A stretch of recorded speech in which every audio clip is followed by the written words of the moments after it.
الان یه سوشی گریم برداریم کرانچی رو این ظرفش برای خودم آماده میکنم.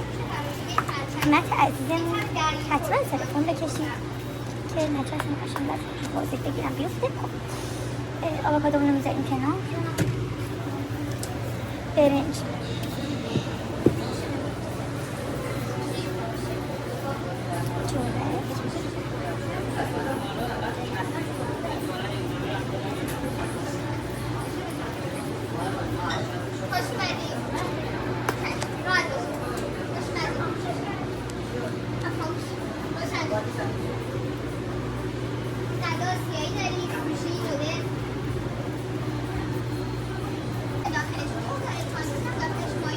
دیگه کرانچی دیگه هست همونجوری که گفتم. مقداری پودر پانکو رو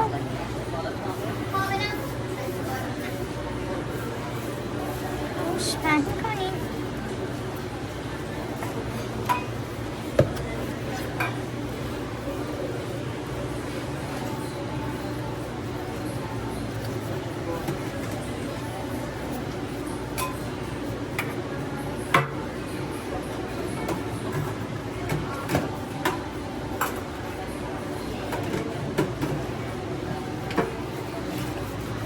رولش میکنیم.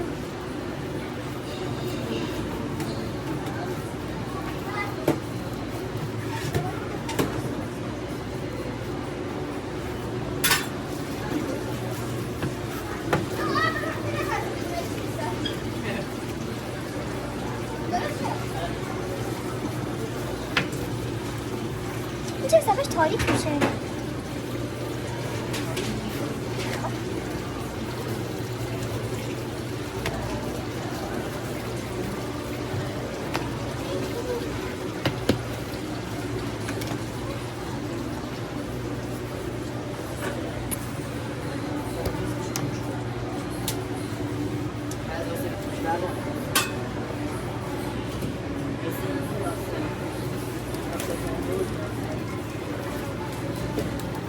خب حالا کات میکنیم سوشی رو.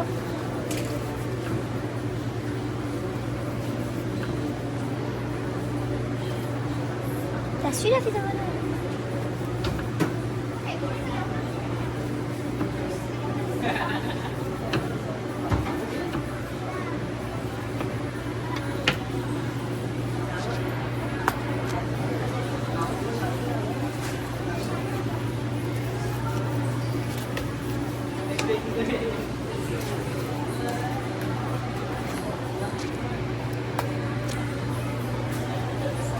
میشینیم این داخل.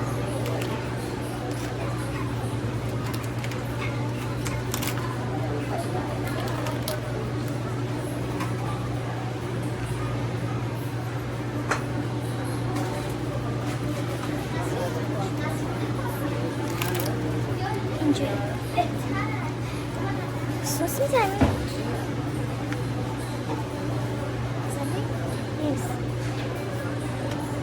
دیگیلی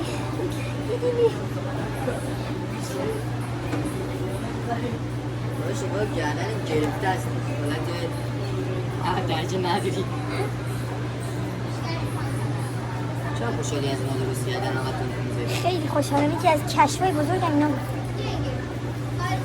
شانستون بچه‌ها امروز که آموزش گذاشتم تونتون داره براتون سفارش سوشی میاد. حالا سس میزنیم دوباره. سسش حالا هر جا که دوست دارین میتونین بریزین.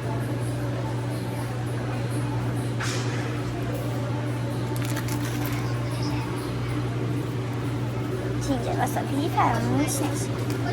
جینجر این کنار میذارم.